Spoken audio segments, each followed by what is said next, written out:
I'm Chris with Homestead TechTalk, and today we're going to be making some homemade case lube.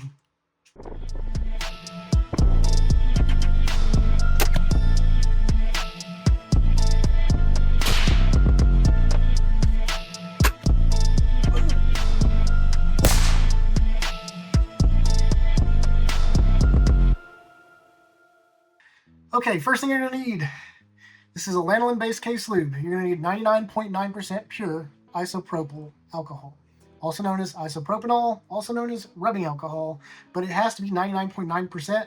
Don't use 70%, don't use 91%. It will cause the lanolin oil to precipitate out. Obviously, the second ingredient you need is lanolin oil. And then you need a vessel to put this in.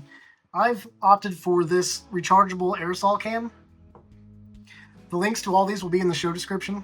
And if you use my links, I'm an Amazon associate, and I will get some commission off of it.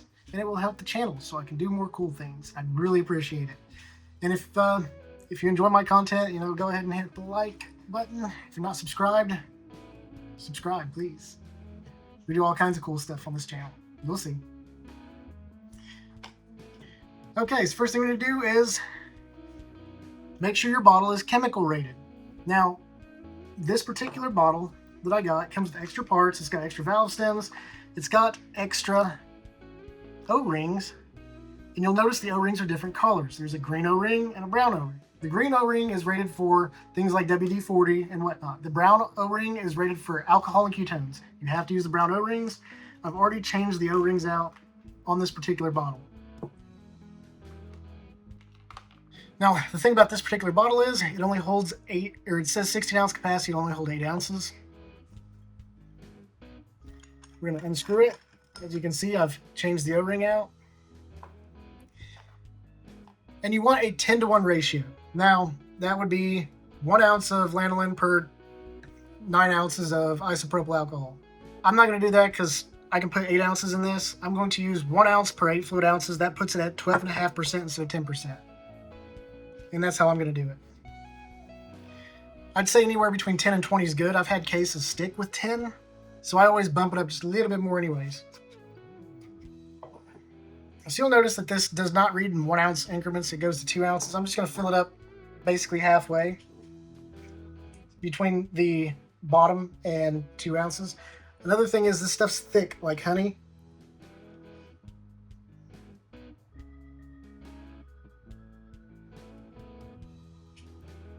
That might be a little bit too much.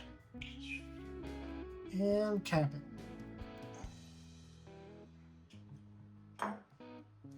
But I'd rather have too much than not enough. And this is why I got the paper towel.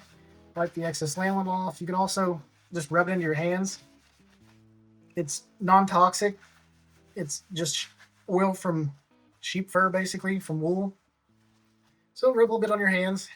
Helps keep your hands from drying out. And I've got a little bit more than what I want. Now, as you can see, this is pretty thick.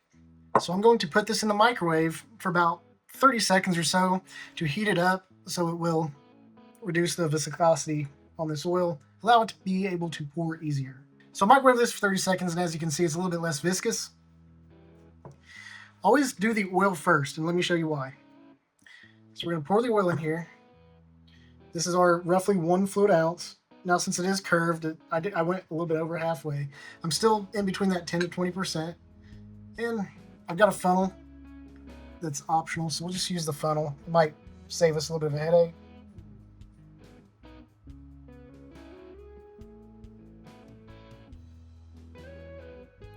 It's like the same thickness as Lucas oil. Oil stabilizer. Okay.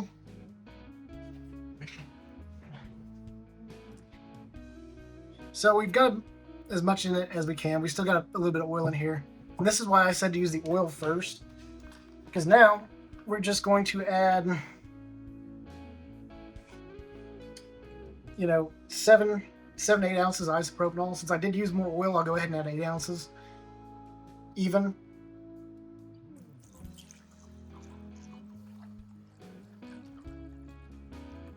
Just a little bit under.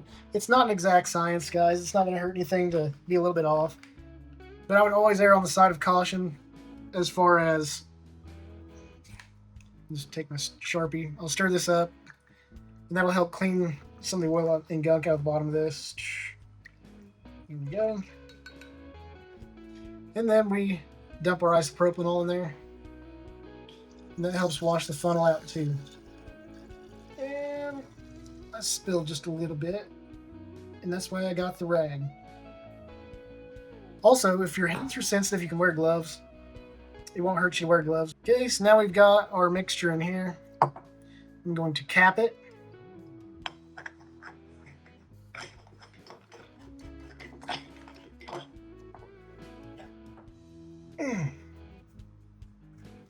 I'm going to give it a good shake. Get all that lanolin mixed up real good. Now, this says this has a hard limit, guys. Maximum capacity, 90 psi, max. I never go to the max on anything. I find, you know, there's always a safety factor built in, but I'm not going to intentionally max everything out. So I've got this set to 70 psi. And there we go.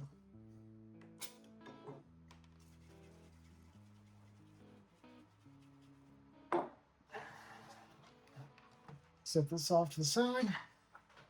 Cap our valve stem back. Let's go test it out. Okay, guys, I've got my press set up for 9mm. And this is a lead carbide die that doesn't require case lube. Now we're going to test it with and without. We're going to see if it gets any easier. So these have not been lubed yet.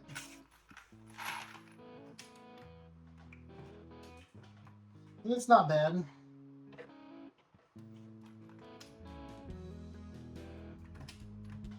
I'm going to try like 5 of them without. Ooh, that was weird.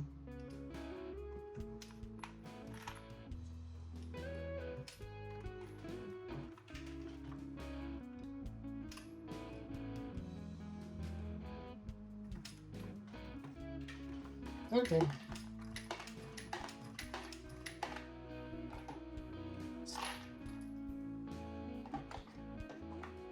These size fairly well. No bulges.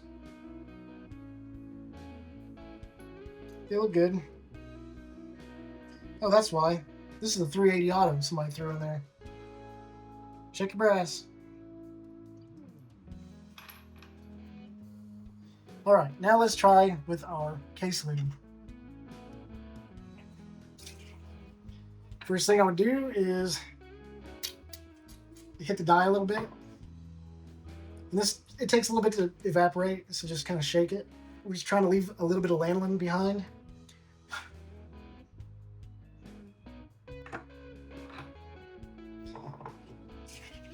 And then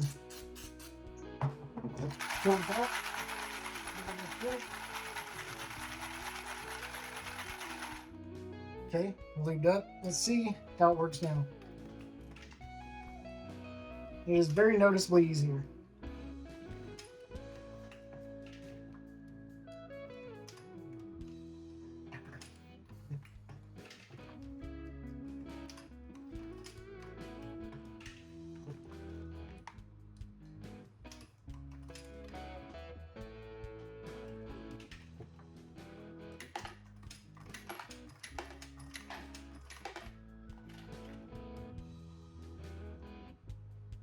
And there's one without, one with, same difference, both look great.